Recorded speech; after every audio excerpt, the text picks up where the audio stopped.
Welcome to the Wandering Gypsy RV Life Podcast, where adventure meets the open road.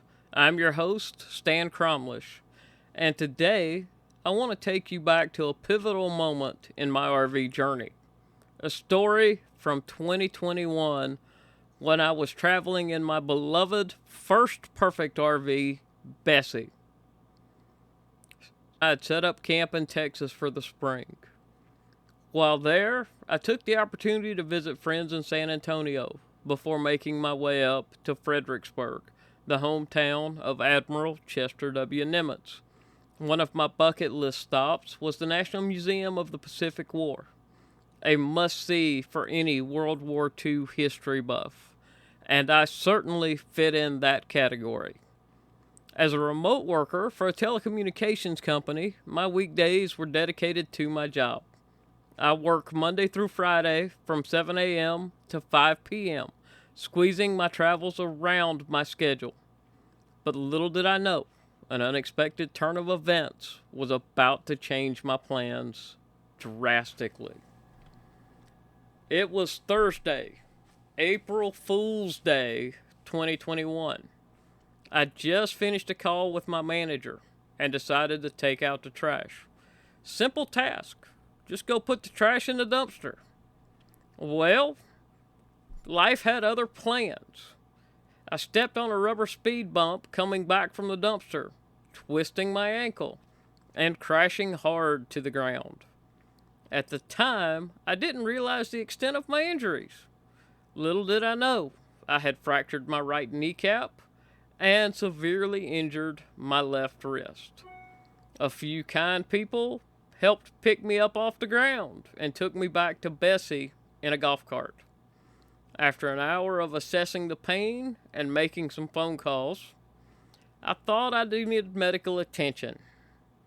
Well, I actually knew I needed medical attention. Hobbling my way to my Chevrolet Equinox, I drove to the RV park office to ask where the nearest urgent care or hospital was. They recommended that I go to Hill Country Memorial Hospital in Fredericksburg, and I'm glad they did. Upon arrival, I parked my car where I could find it and walked about 100 yards down a hill to the emergency room. The intake nurse took one look at me. I was white as a ghost, and immediately got me checked in. Within minutes, I was in an exam room undergoing x-rays. The doctor confirmed kneecap was fractured, shattered like a pizza cutter had gone through it. My wrist, well, it was equally damaged.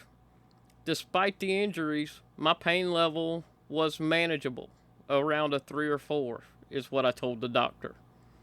I've always lived by the saying, mind over matter. If I don't mind, it doesn't matter. After reviewing my condition, the hospital contacted an orthopedic surgeon, Dr. Romanek, world-class surgeon from San Antonio, who agreed to operate on my wrist the following day. The ER doctor initially planned to discharge me, but since I had no one to care for me in Bessie, they admitted me overnight. That's when I made a call to management, aka my mother. I reassured her and my father that they didn't need to come. But of course, parents have their own plans. Unbeknownst to me, they booked a flight to Austin, rented a car, and were on their way. By Friday afternoon, Dr. Romanek had put the puzzle pieces of my wrist back together with plates, pins, and screws. I was discharged Saturday morning. Mom and Dad picked me up and took me back to Bessie. They spent the night in the hotel before we hit the road home to North Carolina on Sunday morning. Before we left, management went to the local Walmart to pick up my pain medication. Funny enough, the ER doctor's wife was the pharmacist there. She told my mother that her husband was thoroughly impressed with my pain tolerance, saying that only oil field workers had matched my level of toughness.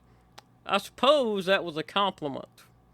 But to me, it's just truly mind over matter. For the journey back, Dad took the wheel of Bessie while I lay in the RV bed, feeling every bump, pothole, and jolt along the way. We stopped the first night in Louisiana, where my parents stayed in a hotel, and then reached Kickback Ranch the next day.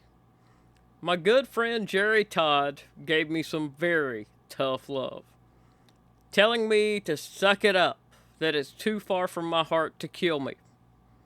That's exactly what I needed to hear, and I knew I'd be alright.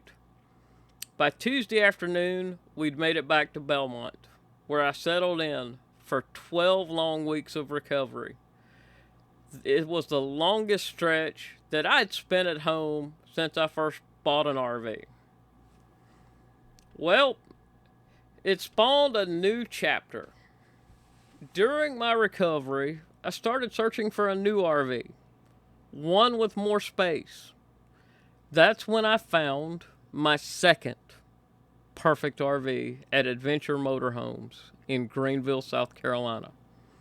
A 32-foot Forest River Sunseeker with a single super slide on the driver's side. With my parents' help, and it was a lot considering that my right leg was straight out and my left wrist was still in a cast, we went to check it out. And just like that, I traded in Bessie for Bertha in May of 2021. I traveled in Bertha until March of 2023, when I found the RV that would become my forever house on wheels, Birdie B. She's a 2016 Tiffin Allegro open road 34 PA.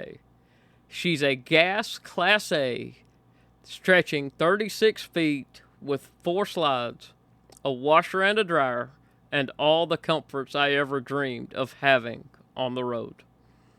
From that moment on, my travels took on a whole new level of comfort and adventure. Birdie B has already been to 28 states with me, and she's the perfect house on wheels. Looking back, everything started in March of 2020, when the pandemic changed my work life. No longer tied to an office, the road became my workplace, my playground, and my home.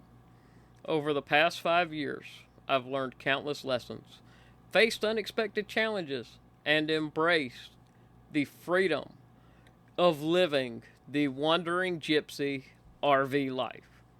I hope you've enjoyed this episode of the Wandering Gypsy RV Life podcast.